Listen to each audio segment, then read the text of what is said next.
ஓம் சைராம், ஜெய் சைராம். என் அன்பின் பிரியமே, உனக்கு என்ன தேவை என்பதை நான் முற்றிலும் நினைவில் வைத்திருக்கிறேன். உன்னை துன்பச் சேற்றில் மூழ்கிவிட நான் ஒரு காலம் சம்மதிக்க மாட்டேன். உன் துக்கம் நிச்சயமாக மகிழ்ச்சியாக மாறும் குழந்தையே. உனது வாழ்க்கை சீர்படும் காலம் விரைவில் வரும். இதற்கு முன்னால் நீ கடந்து வந்த கடினமான பாதைகளை சற்று நினைத்துப் பார். அதிலெல்லாம் உன்னை தூக்கி சுமந்து காப்பாற்றி வந்தேன். இனியும் அப்படியே உன்னை நான் காப்பாற்றுவேன். உனக்கு சோதனையாக தெரிகிற இந்த காலத்தை மனதில் வைத்து கொள்ளாதே. என் அற்புதங்கள் இனி உன் வாழ்வில் நிகழ்வதற்காக ஏற்பட்டுள்ள ஒரு வழிதான் இந்த சோதனைகள். வாழ்க்கையில் சலிப்பும் வெறுப்பும் கொள்ளாதே குழந்தையே. மனம் புண்ணாகி போனவே என வருந்தாதே. இதோ என் மென்மையான கரங்களால் உன்னை வருடிக்கொண்டு உன் பக்கத்தில்தான் நான் உனக்காக உட்கார்ந்திருக்கின்றேன். மிக விரைவில் உன்னை பொன்னாக்கும் நாள் வந்து கொண்டு இருக்கிறது. யார் கைவிட்ட போதிலும் என் பக்தனை நான் என்றும் கைவிட மாட்டேன். நான் என்றும் உனக்கு துணையாக இருப்பேன் குழந்தையே. நீ பட்ட ஒவ்வொரு துன்பங்களுக்கு பின்னாலும் உனக்கு ஒரு மகிழ்ச்சி காத்திருக்கும். கலங்காதே. நீ எதற்காக கவலைப்பட்டு கொண்டு இருக்கிறாயோ அது உன்னிடம் வந்து சேரும் காலம் வந்துவிட்டது. நான் உன்னை பாதுகாத்து கொண்டு இருக்கும்போது உனக்கு யாரும் தீங்கு விளைவிக்க முடியாது. நீ எதிர்பார்த்த காரியத்தில் நிச்சயம் வெற்றியடைவாய். கலங்காதே. உன்னோடு நான் இருக்கிறேன். நீ நம்பிக்கையோடு இரு. நல்லதே நடக்கும். நீ உன் கண்ணிமையை மூடி திறக்கின்ற நேரத்தில் நீ கேட்ட வரத்தை உனக்கு நான் அளிக்கப் போகின்றேன். நான் எந்த நிலையிலும் உன்னை கைவிட மாட்டேன் குழந்தையே. என் மீது நம்பிக்கை கொள். எல்லாம் தான் நான் ஆசைப்படுகிறேன், ஆனால் நிறைவேறுவதுதான் வேறாக இருக்கிறது என்பவரா நீ? ஆசைப்படுவது நம் இயல்பில் ஒன்றுதான். ஆனால் அந்த செயல் நடைபெறுமா என்று உன்னுள் எழும் சலனமே, சந்தேகமே அது நிறைவேற வந்தாலும் உன் சலன எண்ணத்தின் வெளிப்பாட்டால் தடைப்படுகிறது. இதற்கு என்னதான் செய்வது?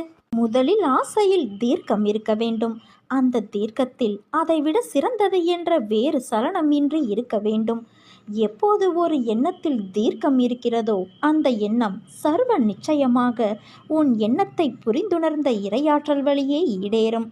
ஆனால் நாமோ அந்த ஆசை என்ற எண்ணத்தை வெளிப்படுத்தும் போதே இது நடக்குமா, நடக்காதா, நடந்தால் அப்படி இருக்கும், நடக்காவிட்டால் இப்படி இருக்கும் என்று உங்கள் ஆசை என்ற எண்ண பிரதிபலிப்பை கூட நீங்களே முழுவதுமாக சென்று அடைய விடுவது இல்லை. அதிலும் நடக்கும் என்ற எண்ணத்தை விட நடக்காவிட்டால் என்ற எண்ணமே நம்மிடமிருந்து அதிகம் வெளிப்படுகிறது. இது கூட நாம் அறிந்த ரகசியமே. இது இயல்புதானே. இதை எப்படி கடந்து ஆசையை நிறைவேற்றிக் கொள்வது? அதற்கும் வழி இருக்கிறது. உதாரணமாக, ஒரு வீடு கட்ட வேண்டும் என்பது உன் ஆசை என்று வைத்துக்கொள்வோம். நாமெல்லாம் இன்றைக்கு விற்கும் விலைவாசியில் வீடு கட்ட முடியுமா? அதையும் கடன் வாங்கித்தானே கட்ட முடியும். நமக்கு யார் கடன் தருவார்? அப்படியே தந்தால் கூட இன்றைக்கு இருக்கும் வருமானத்தில் எப்படி கடன் தொகையை கட்டுவது போன்ற எண்ணங்கள் வழியே வீடு கட்ட வேண்டும் என்ற அடிப்படை எண்ணத்திலேயே சலனத்தை தொடங்கும் போது அது வெறும் ஆசையாகவே இருக்கும். அல்லது நீ யோசித்தபடியே நீ விரும்பிய சிக்கல்களை எதிர்கொள்ள வைக்கும். அதுவே இத்தனை சதுரடியில் வீடு, அதில் இந்த நிறத்தில் வாரணம் பூசி, அந்த அறையில் இது, இந்த அறையில் இது, சமையல் அறையில் இந்த வசதி, இப்படி கட்டி முடிக்கப்பட்ட வீட்டில் என்ன செய்ய வேண்டுமோ அதை குறித்த உன் எண்ணம் இருக்குமானால் இங்கே அடிப்படையாக வீடு என்பதை கட்டி முடித்து விட்டீர்கள். அதற்கு அடுத்த நிலையை குறித்த எண்ணம்தான் இப்போது உன்னிடம் இருந்து வெளிப்பட்டு கொண்டே இருக்கும். இப்போது உன் எண்ணத்தின் தீர்க்கத்தில் வீடு கட்டி முடிக்கப்பட்ட ஒன்றாகி பிரதிபலிக்க தொடங்கியவுடன் உன் எண்ணத்தில் வீடு கட்டுவோமா என்ற சலனம் கடந்துவிட்ட நிலையில் சர்வ நிச்சயமாக நீ வீடு கட்டிவிடுவாய். அதற்கான சாத்தியக்கூறுகள் தானே அமைவதை நீ உணர்வாய். எல்லாம் மிக சரியாக நீ நினைக்காத வண்ணம் வந்து அடைவதையும் அனுபவிப்பாய். ஆனால் உன் எண்ணம் மட்டும் வீடு கட்டி முடிக்கப்பட்ட நிலையில் நீ என்ன செய்ய வேண்டும் என்ற நிலையிலிருந்து மீண்டும் சலனத்திற்கு வந்துவிடாது பார்த்து கொள்வது உன் எண்ணத்தின் தீர்க்கமாக இருக்க வேண்டும். இது ஏதோ ஒரு முட்டாள்தனமான ஒரு அணுகுமுறையாக தெரியும். ஆனால் இதை நித்தமும் செய்துதான் பாரேன். காலையும் இரவு படுக்கும் முன்னரும் தனியாக இந்த எண்ணத்தில் ஒரு சில மணித்துளிகளாவது எண்ணித்தான் பாரேன்.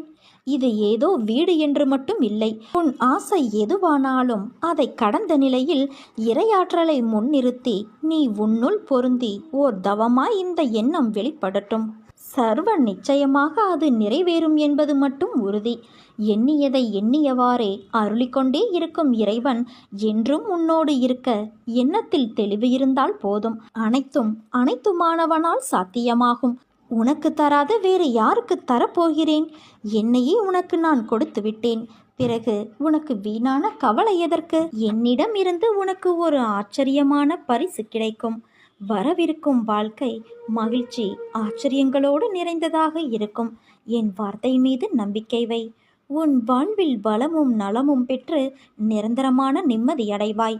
உன் எதிர்கால தேவைகள் அனைத்தையும் நான் நிறைவேற்றி தருவேன் என் தங்கமே. ஒருவன் என் நாமத்தை அன்போடு உச்சரிப்பானாகில் நான் அவனுடைய ஆசைகளை பூர்த்தி செய்து அவனுடைய பக்தியை அதிகப்படுத்துவேன். என் வாழ்க்கையையும் செயல்களையும் ஊக்கமோடு இசைப்பாடுவானாயின் அவனுக்கு முன்னும் பின்னும் எல்லா திக்குகளிலும் சூழ்ந்திருப்பேன். எவன் என்னிடம் பூரண சரணாகதி அடைகிறானோ, எவன் என்னை விசுவாசத்தோடு வணங்குகிறானோ, எவன் என்னை நினைவில் நிறுத்தி கொண்டு நிரந்தரமாக தியானம் புரிகிறானோ அவனை விடுவிப்பது என் சிறப்பு இயல்பாகும். என் நாமத்தை உச்சரிப்பவர், என்னை வணங்குபவர், என் நிகழ்ச்சிகளையும் வாழ்க்கையை பற்றியும் எண்ணி இவ்வாறாக என்னை நினைவிலிருத்தியிருப்பவர்கள் எங்கெனம் உலகப் பொருட்கள், உணர்ச்சிகள் இவைகளில் கவனமுள்ளவர்களாக இருக்க முடியும்? சாவின் வாயிலிருந்து என் அடியவர்களை நான் வெளியே இழுத்து விடுவேன். என் கதைகள் கேட்கப்பட்டால் எல்லா நோய்களும் விலகும். என் கதைகளை மரியாதையோடு கேட்டு அவற்றை எண்ணி தியானம் செய்து கிரகித்துக்கொள். இதுவே மகிழ்ச்சிக்கும் திருப்திக்குமான மார்க்கமாகும். என் அடியவர்களின் பெருமையும் அகம்பாவமும் அற்றுவிடும். கேட்பவரின் மனம் அமைதிப்படுத்தப்படும். வாழ்க்கையில் நாம் போகின்ற பாதையில் தடங்கள் வராமல் இருந்தால் நீ சரியான பாதையில் போகவில்லை என்று அர்த்தம். பாதையில் வரும் தடங்கள்தான் உன்னை முன்னேற வைக்கும். முன்னேற்றத்திற்கு வழிவரும் இடங்கள்தான் உன்னை நகர்த்தி பார்க்கும் தோல்வி ஒன்று. அந்த தோல்வி உன்னை தாழ்த்தவோ வீசவோ அல்ல, இருந்த நிலையிலிருந்து உச்சாணி உயரத்தை தொடுவதற்காக. என்றும் பழுத்த காயாகவோ கனியாகவோ பட்டுப்போய் நீ விழமாட்டாய். நீ கீழே விழுவது வீழ்ச்சியல்ல குழந்தையே. விதையாய் கீழே உன்னை நான் தூவி கொண்டு இருக்கிறேன். அப்படி தூவிய விதையான உன்னை வரலாறு காணாத உயரத்தில் உயர்த்த எடுக்கும் புது முயற்சிகள் அவை உனக்கு புதியது. அதனால் அவைகள் உன்னை தள்ளாட வைக்கும். ஒரு விதை மண்ணில் விழுந்து சிறிது காலம் தன் வளர்ச்சிக்கு வெளியில் தான் இருப்பதை காட்டிக்கொள்ளாது. பிறகு செடியாய் மரமாய் வளரும். அப்படி தன் வளர்ச்சியை காண்பிக்க முதலிலே தன் இருப்பிடத்தை பலமாக்கிக் கொள்ளும். அப்போது அது எதிர்நோக்கும் பிரச்சனைகள் நிறைய உண்டு. அதே போலத்தான் நீயும் இருக்கின்றாய். நீ விழுந்திருந்திருக்கலாம், ஆனால் அதை தோல்வி என்று கருதாதே. எழுந்து வானமாய் படர்ந்து நிற்கும் அளவிற்கு நீ உயரப்போகிறாய் குழந்தையே. அதற்குத்தான் இந்த சிறிய சறுக்கல். சறுக்கல் என்பது கீழே விழுவதற்காக அல்ல, மேலே உயர்ந்து செல்வதற்காக. உன்னை விதையாய் உன் வாழ்க்கையில் புதிய பாதையில் உன்னை நான் தூவியுள்ளேன். சிறிது கடினமாக இருந்த வழிகள் அது உனக்கு உணர்த்தும் பாடமாக இருக்கலாம். ஆனால் நிச்சயம் நீ உயர்வாய். என்ன இப்படி சொல்கிறீர்கள் என்கிறாயா? நான் சொல்வது கால நேரம் பார்த்து சொல்கின்ற சொல் அல்ல, எந்த காலத்தில் நடக்கும் என்ற சொல். எதிர்காலத்தில் உன் காலம் என்று நீ சொல்லப்படும் அளவிற்கு நடக்கும். அதற்கு மறைமுகமாக நான் சொல்லும் சொல்தான் எதிர்காலம். இன்னும் கொஞ்ச தூரம்தான், அதனால்தான் தாமதமாகிறது. ஆனால் அது தாமதமில்லை. உன்னை நீ தயாராக்கிக் கொள்ளும் காலம் அது. வெற்றிக்கான காலம் வந்துவிட்டது குழந்தையே. இதில் நீ நிச்சயம் ஜெயிக்கப் போகிறாய். நீ நம்பிக்கையோடு இரு, நல்லதே நடக்கும். இத்தனை நாட்களாக நீ அனுபவித்து வந்த பிரச்சனைகள் அனைத்தும் இன்று இரவோடு நான் தீர்த்து வைக்கப் போகிறேன். என்னை நம்பு. நல்லவர்கள் கண்ணியமானவர்கள் என்று நினைத்தவர்களின் உண்மை முகம் கண்டு நீ அதிர்ந்து போய் நிற்கின்றாய். அதற்கு அவசியமே இல்லை. என் குழந்தைக்கு யார் எப்படி என்று புரிந்து பழகும் விதத்தை கற்றுக் கொடுப்பது என் கடமையல்லவா? ஆன்மீகத்தில் உள்ள எல்லோரும் கண்ணியமானவர்கள் கிடையாது. வெளியில் அவர்களின் செயல்பாடுகளை வைத்து நம்பி ஏமாந்து விடக்கூடாது. அதற்குத்தான் முன்னெச்சரிக்கையாக உனக்கு எல்லாவற்றையும் காட்டுகிறேன். யாரையும் எளிதில் நம்பக்கூடாது என்பதற்கு இது ஒரு உதாரணம். பாலையும் தண்ணீரையும் கலந்து வைத்தால் அன்னப்பறவை போல தண்ணீரிலிருந்து சுத்தமான பாலை உனக்கு பிரிக்க தெரிய வேண்டும். அதற்காகத்தான் இந்த நிகழ்வுகள் எல்லாம் உன்னை எட்டி பார்க்கின்றது. நீ எனக்கு கிடைத்த அற்புதமான குழந்தை. ஆனால் வெளுத்ததெல்லாம் பால் என நினைக்கும் வெகுளியான குழந்தை. இந்த வெகுளித்தனங்களை விட்டு கொஞ்சம் வினயமாகவும் நடந்து கொள். என் இந்த உபதேசத்தின்படி நடந்து கொள். நான் எப்போதும் உன்னோடு இருக்கிறேன். எந்த கவலையும் உனக்கு வேண்டாம் குழந்தையே. பொறுக்க முடியாத அவதியும் அதையொட்டி உன் மனதில் எழுகின்ற கோணல் சிந்தனைகளும் உயிரை மாய்த்து கொள்ள நினைக்கும் எண்ணமும் என்னை மன வருத்தம் அடைய செய்கின்றது. உனது துக்க குப்பைகளை மூட்டை கட்டி தூர போட்டுவிட்டு என் பாதங்களை பற்றிக்கொள். உன் மனதினுள் சிறு நம்பிக்கையாய் ஆறுதலாய் ஒன்று எழுந்து வந்து அவ்வப்போது உன்னை தேற்றுகிறதே, அது எங்கிருந்து வருகிறது என்று யோசித்தாயா? அது உன் ஆத்மாவிலிருந்து வருகிற என் வார்த்தை. ஆழ்மனதிலிருந்து நான் அனுப்பி வைக்கின்ற நம்பிக்கை அது. பாரத்தை என் மீது வைத்துவிடு. மீண்டும் நீ அதை எடுத்து சுமந்து கொண்டு இருக்காதே. இனி எல்லாம் குறைந்து போகும். கவலைப்படாதே. என் வார்த்தையை நம்பு. நீ என்னிலும் நான் உன்னிலும் இருக்கும்போது எல்லாம் நல்லதாகவே நடக்கும். நான் என்ன செய்தேன்? ஏன் என் வாழ்வில் மட்டும் இவ்வளவு வலி? ஏன் எல்லோரும் என்னை வந்து காயப்படுத்துகிறார்கள் என்று புலம்புகிறாய்? மற்றவர்கள் செய்த தவறு, துரோகம் ஏன் சுற்றி இருப்பவர்களுக்கு தெரியவில்லை? ஏன் என்னை இப்படி குற்றவாளியாக பார்க்கிறார்கள்? அவர்களுக்கு தெரியவில்லையா உண்மை எது என்றுதானே நீ புலம்புகிறாய்? ஆனால் அவர்களுக்கோ அதை அனுபவித்துதான் புரிந்து கொள்ள வேண்டும் என்பது விதி. மற்றவர்களுக்காக யோசி, உதவி செய். மற்றவர்கள் கஷ்டத்தை நினைத்து வருந்து.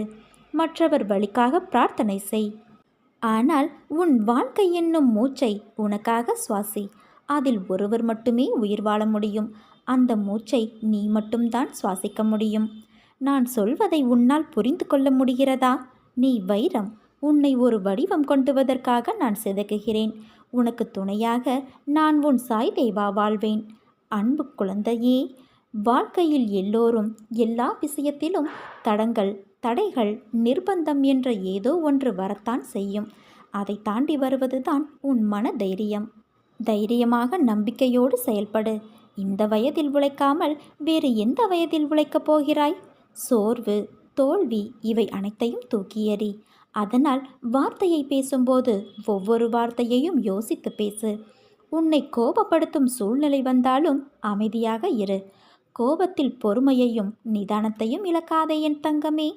அமைதியாக செல்வது என்பது தோற்பது என்று கருதாதே. தோற்பது முக்கியமில்லை. இறுதியில் யார் நிறைவடைகிறார்கள் என்பதுதான் முக்கியம். உனக்கு பிடிக்காத விஷயங்கள் நடந்தால் அந்த ஒரு நிமிடம் என் நாமத்தை உச்சரி. என்னை உன் நினைவில் கொண்டு வா. மற்றவை நான் பார்த்து கொள்கிறேன். நீ உன்னில் பார்க்கும் அனைத்துமாய் அகிலத்தின் ரூபமாய் உனக்கு உன் சாய் தேவாயிருப்பேன். உன் மனம் தள்ளாடி கொண்டு இருக்கிறது. கடிவாளம் இல்லாமல் ஓடிக்கொண்டு இருக்கிறாய். என்றாவது ஒரு நாள் விடியும் என்று காத்திருக்கிறாய். நீ அனுபவித்து வரும் துயரங்களிலிருந்து, கடினமான சூழ்நிலைகளிலிருந்தும் விடுபட துடிக்கின்றாய். மாற்றங்கள் நடக்கப் போகிறது என் தங்கமே. இனி வரும் காலங்களில் உன்னை பாராட்டி பெருமைப்படுத்தப் போகிறார்கள். நீ விரும்பிய வாழ்க்கையை வாழப்போகின்றாய். உன்னுடைய தோற்றங்கள் புது பொலிவுடன் அனைவரும் கவரும்படி இருக்கும். உன்னை தேடி அனைத்தும் வரப்போகிறது என் செல்வமே. நீ எப்படி வாழ வேண்டும் என்பதை நான் எழுதி கொண்டு இருக்கிறேன். உன்னை அனைத்திலும் சிறந்து விளங்கும்படி நான் செய்வேன். உன் எண்ணங்கள் காற்று அடங்காதவாறு அங்குமிங்கும் சுற்றித் திரிகிறது. அதை நீ அடக்கி நேர்முகப்படுத்தினால் போகும் பாதையும் சேருமிடமும் நல்லதாய் குழப்பங்கள் சூழாது அமைதியான நிம்மதி தரும். உன் வாழ்க்கையில் வேண்டாத விஷயங்களை நீ தூக்கி கொண்டு நடக்கிறாய். பிறகு எனக்கு ஏன் இந்த சோதனை என்று புலம்புகிறாயே? உன் எண்ணங்கள், யோசனைகள், அணுகுமுறைகளை மாற்று. உன் வாழ்க்கை அழகான பூங்காவனமாய் மாறும். உன் எண்ணங்களை பொறுத்தே உன் வாழ்க்கை. அதனால் உன் எண்ணங்களையும் யோசனைகளும் உயர்நிலையில் இருந்தால்தான் உன்னால் வாழ்க்கை பந்தயத்தில் ஜெயிக்க முடியும். உன்னை ஜெயிக்க வைப்பது என் கடமை, என் உறுதிமொழி. உன்னுடன் எல்லா நேரத்திலும் நான் என்றும் இருப்பேன். உன்னை விட்டு நான் விலகுவதும் இல்லை. உன்னை விலகி போகும்படி நான் செய்வதும் இல்லை. உன்னோடும் உன் குடும்பத்தோடும் நான் என்ற உன் சாய் தேவாயிருப்பேன். நீ நம்பிக்கையோடு இரு. யதார்த்தமான உண்மை கசப்பாக இருந்தாலும் உண்மையை வெளிப்படையாக கூறிவிடு. இதனால் பல கசப்பான பின் விளைவுகளை தவிர்த்து விடலாம். இதன் மூலம் மற்றவர்களுக்கு நல்லது நடக்கும். உன் உறுப்பை வைத்து ஒருவரின் பண்பை எடை போட முடியும் என்றால் அது உன் நாக்குதான். நாவின் வன்மையால் இவ்வையத்தில் வாழ்ந்தோறும் உண்டு, வீழ்ந்தோறும் உண்டு. நாக்கை நமது கட்டுப்பாட்டுக்குள் எப்பொழுதும் வைத்திருக்க வேண்டியது மிக அவசியமான ஒன்று. தேவையற்ற பேச்சை எப்போதும் யாரிடமும் பேசாமல் இருப்பது மிகவும் நல்லது. பேசும்போது நன்றாக சிந்தனை செய்து பேசினால் நன்மையே விளையும். யாரிடமும் அவர் மனம் புண்படும்படி பேசக்கூடாது. அவ்வாறு பேசினால் அதற்கான துன்பம் வந்து சேரும். நாக்கை அடக்கியாள கற்றுக்கொண்டால் உடலுக்கும் மனதுக்கும் நல்லது. பேரரசன் ஒருவனிடம் வலிமை மிக்க யானை ஒன்று இருந்தது. போர்க்களம் செல்லும் போதெல்லாம் அதன் உடல் முழுவதும் வாள்கள் நிறைந்த கவசங்களால் மூடப்பட்டிருக்கும். அதன் வாளிலும் இரும்பு குண்டு ஒன்று இணைக்கப்பட்டிருக்கும். போர் சமயங்களில் அந்த யானையின் துதிக்கையில் அம்பு படாமல் இருக்க துதிக்கையை நன்றாக சுற்றி வைத்துக் கொள்வதற்கு பழகியிருந்தான் பாகன். ஒரு நாள் போர்க்களத்தில் அரச யானை புகுந்து எதிரி படைக்கு பேரழிவை தந்தது. அதன் அங்கங்களில் பொருத்தப்பட்டிருந்த ஆயுதங்களில் ஒன்று கீழே விழுந்ததும் அதை எடுக்க அதுவரை வளைத்து வைத்திருந்த துதிக்கையை நீட்டியது யானை. இதை கண்ட பாகன் துதிக்கையின் மீது எதிரிகள் ஈட்டியை எறிவதற்குள் விரைவாக களத்திலிருந்து அந்த யானையை வெளியேற்றி கொண்டு வந்தான். அரண்மனையில் அரசனை சந்தித்த பாகன், அரசே, நேற்றைய போரில் நமது யானை போர்க்களத்தில் சுருட்டி வைத்திருந்த தனது துதிக்கையை வெளியே நீட்டிவிட்டது. இனி அது போருக்கு பயன்படாது என்றான். அரசனும் அந்த யானையை இனி போரில் பயன்படுத்த வேண்டாம் என்று சொல்லிவிட்டார். மனிதர்கள் தங்கள் நாவை அடக்கும் வரையில்தான் நன்மை அடைவார்கள். துதிக்கையை சுருட்டி வைக்கும் வரைதான் யானைக்கு பாதுகாப்பு இருக்கும். தேவையில்லாத இடங்களில் துதிக்கையை சுருட்டி வைத்து கொள்ளும் யானையைப் போல அவசியமில்லாத இடங்களில் தங்களது நாவை கட்டுப்படுத்த வேண்டும். நாக்கின் நீளம் 3 அங்குலம்தான். ஆனால் அது 6 அடி மனிதனையும் கொன்றுவிடும். வெறுப்பிலும் கோபத்திலும் மகிழ்ச்சியில் கூட வார்த்தைகளை அளந்து பேசு. அது நமக்கு திரும்பி வரும்போது எல்லாமே மாறிவிடும். பொறுமையை விட மேலான தவமும் இல்லை, திருப்தியை விட மேலான இன்பமும் இல்லை, இரக்கத்தை விட உயர்ந்த அறமும் இல்லை, மன்னித்தலை விட ஆற்றல் மிக்க ஆயுதமும் இல்லை. தோல்விகள் சூழ்ந்தாலும் இருளை விளக்கும் கதிரவன் போல அதனை நீக்கி அடுத்தடுத்த வெற்றிப்படியில் காலடி எடுத்து வை. முடியும் வரை அல்ல, உன் இலக்கினை அடையும் வரை. என் தங்கமே, உன் வாழ்க்கையை விட உனக்கு வரும் கஷ்டம் பெரியதா? முதலில் அதை யோசித்துப்பார். நீ நினைக்கின்ற வகையில்தான் உன் கஷ்டம் உன் கண்களுக்கு புலப்படும். ஏன் அந்த கஷ்டத்தை சுக்குநூறாக உழைத்து எறி. அதை எரிய உனக்கு சக்தி இல்லாமல் இல்லை. பயமும் பதைப்பதைப்பும் தான் உன்னை உடைத்து தகர்த்தெறிய யோசிக்க வைக்கிறது. நீ பளிங்குக்கல். என்ன மாசுபட்டாலும் பொலிவுடன் பிரகாசமாக ஜொலிப்பாய். இப்படி மனதில் பாரத்தை சுமந்து உன் வாழ்க்கையை நீ பாரமாக உணர்கிறாய். உன் சாய்தேவா உனக்கான குரலாய் அசரீரியாக ஒவ்வொரு நிமிடமும் உன் செவிக்கு எட்டும்படி உன் கண்கள் அதை பார்க்கும்படி கூறுகிறேன் அல்லவா? அதை புரிந்து கொண்டு மனதால் உணர்ந்து அறிவால் செயலாற்று. என் தங்கமே, உன்னை ஒதுக்கியவரிடம் நீ எப்படி இருக்க வேண்டும் என்று உன் சாயப்பா நான் சொல்கிறேன். அதன்படி நட. பிறகு என்ன நடக்கிறது என்று பார். நீ எல்லோரையும் முக்கியமென நினைக்கின்றாய். அதைப்போல அவர்களும் நினைக்க வேண்டுமல்லவா? அப்படி உன்னை அலட்சியப்படுத்தியவர்கள் நிச்சயம் நீயும் உன் சொந்தமும் முக்கியமென்று வருவார்கள். உன் அருமை புரிந்து உன் அன்பு எவ்வளவு பெரியது என்று நிச்சயம் உன்னை தேடி வருவார்கள். கவலை கொள்ளாதே. ஒருவர் கஷ்டத்தில் இருக்கும்போது கடவுளின் அனுக்கிரகம் கிடைப்பது பெரியது. அவர்கள் புண்ணியசாலிகள். அப்படிப்பட்ட புண்ணியசாலிதான் நீ. ஏனென்றால் கடவுளின் முழு அனுக்கிரகமும் பார்வையும் உன் கஷ்டமான நேரத்திலும் உனக்கு கிடைக்கும். அது காற்று மூலமாகவும் நீர், புல் என எந்த வகையிலும் உனக்கு கடவுளின் பேரருள் கிடைக்கும். கஷ்டம் தரும் நிலைகளையெல்லாம் உடைத்து சுக்கு நூறாய் தகர்த்தெறிந்து உன்னை உனக்கே புதியதாய் தோன்ற வைப்பேன். புதிய வாழ்க்கையாய் புதிய புத்துணர்ச்சியுடன் ஒரு நல்ல எதிர்காலத்தை நீ பெறுவாய்.